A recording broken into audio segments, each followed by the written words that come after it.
You are what you eat. It's the most common saying out there, and a lot of people know that. Okay, so what you put inside your body is what you are, what your cells are. Okay, and dead animal flesh, rotting dead animal flesh, cow's milk, full of pus, bacteria, hormones, blood,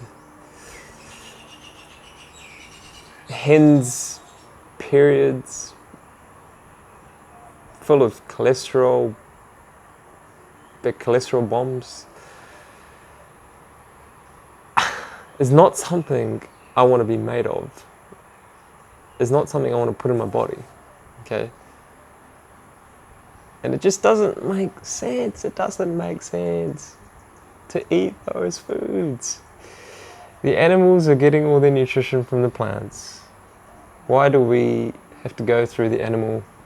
Time and time again, I've said this many, many times. There's just absolutely no need to eat animals and kill them and torture them unnecessarily when we can thrive and live a very, very happy life, probably a very much more happier life, if we don't kill another sentient being that was not made on this planet for us to eat.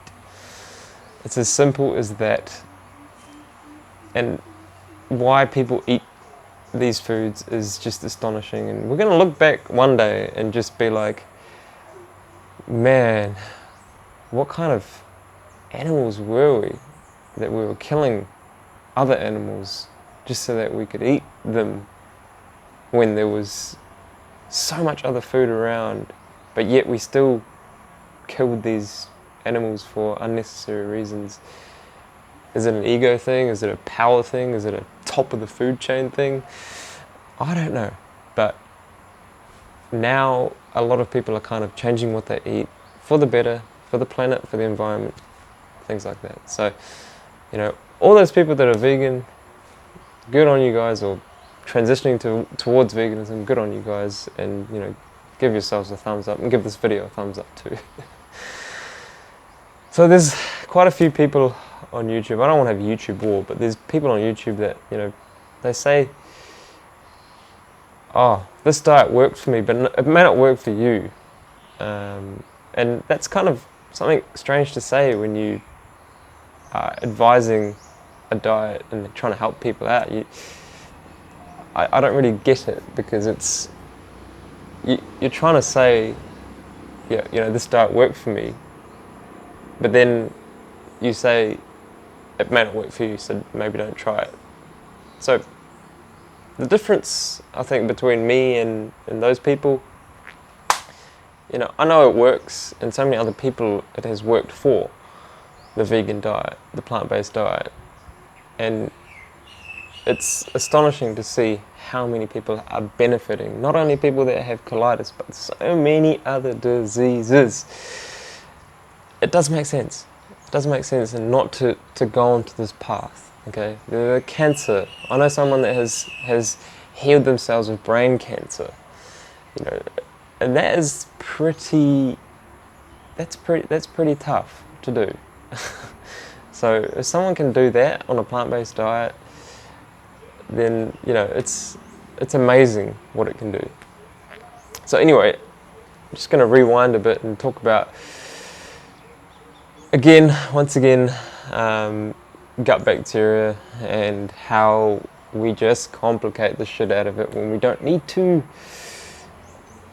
All sorts of things that people are taking for their gut to somehow think that that's what's going to make them feel better. It does not make sense, okay? Keep it simple. Eat the foods that you're supposed to eat. Now here's a video, studies, science. Here's a bit of science that I'm going to chuck in here.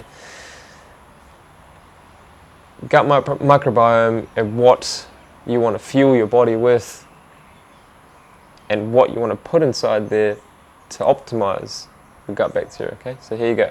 Boom.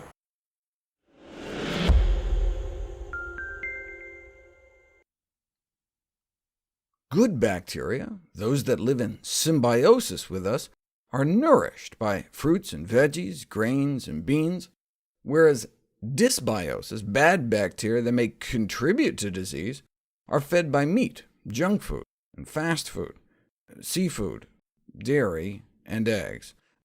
Typical Western diets can decimate our good gut flora.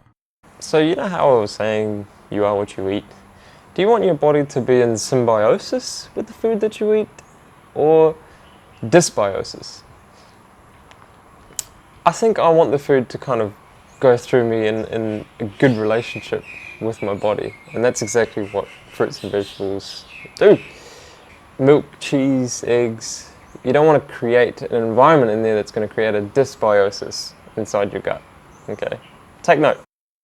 We live with trillions of symbionts, good bacteria that live in symbiosis with us. We help them, they help us.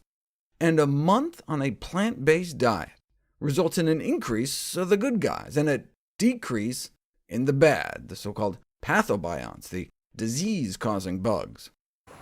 So 1 month on a plant-based diet, what kind of bacteria do you want inside of you?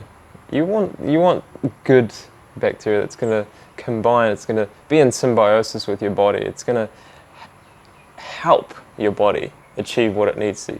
You don't want to put disease-causing bacteria in there by eating the wrong foods, eating meat, eating dairy, drinking milk, whether it's grass-fed, whether it's organic, whether it's free range. It does not matter. It's the same product in the end. Meat, okay, dead animal flesh, or baby calf growth fluid. Just choose what you want to put in there. Do you want to cause disease in your body, or do you want to prevent disease? It's as simple as that. Given the disappearance of pathobionts from the intestine, one would expect to observe a reduction in intestinal inflammation. So they measured stool concentrations of lipocolin-2, which is a sensitive biomarker of intestinal inflammation, and within a month of eating healthy, it had declined significantly, suggesting that promotion of microbial homeostasis, or balance, by a strict vegetarian diet resulted in reduced intestinal inflammation. Resulted in reduced intestinal inflammation.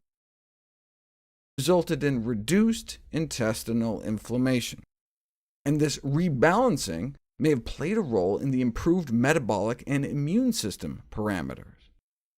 On an animal-based diet, you get growth of disease-associated species like Bilophila wadsworthia, associated with inflammatory bowel disease, and A. putridinus, found in abscesses and appendicitis, and a decrease in fiber-eating bacteria. Eat fiber, and the fiber-munching bacteria multiply, and we get more anti-inflammatory, anti-cancer, short-chain fatty acids.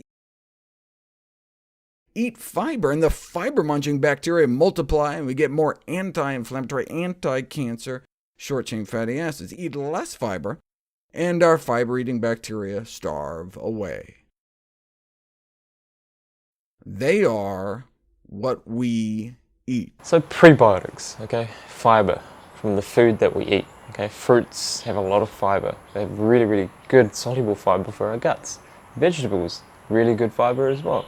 It's a little bit harsher, sorry, but still it's good fiber for the body to process and the good bacteria to thrive, to feed off that fiber. And that's what you want to put in your gut, don't you? You want to put the good stuff in there, not foods that are going to cause disease and cause more inflammation in the body. Now, that's what you're doing. If you're drinking milk, if you're eating butter, if you're eating cheese, that's what you're putting in your body. You're putting inflammation in your body. And who wants that? No one wants that in there. Certain gut flora can take carnitine from the red meat we eat, or the choline concentrated in dairy and seafood and eggs, and convert it into a toxic compound, which may lead to an increase in our risk of heart attack, stroke, and death. This explains why those eating more plant-based diets have lower blood concentrations of the stuff. So I'm not really too sure about you, but I wouldn't want my gut bacteria to produce a toxic compound. And this is why we've been saying for such a long time that meat is so toxic to our bodies. It's unnecessary. And here's the science to back it up. So it's not like we're just shooting some answers or saying some things here and there out of thin air.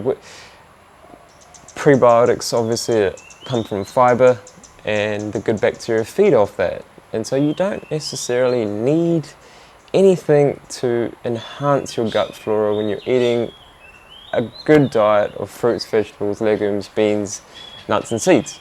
Okay, you don't need to worry about what you're putting in there. Okay, the more we worry about it, the more effect probably it has on our health, because we're stressing about that. So to wrap up, just keep it very, very simple. Okay, don't complicate your gut flora. Don't think that you need something when you don't. Okay, we don't do anything for any of our other organs, do we? We just let them be. We don't get in the way. Okay, the body knows better than the human itself. Okay, we just complicate the shit out of it, and unnecessarily we get all these health problems. So once again, do the right things, follow the right people, and you will see your health skyrocket. Okay, and if you need guidance, if you need support, we are here to support you through the process of changing your lifestyle and getting you to a good place in your health. Okay, it's not easy to do it by yourself, and it's not easy to try and eat foods when you're unsure of what to eat, for one. So help is here.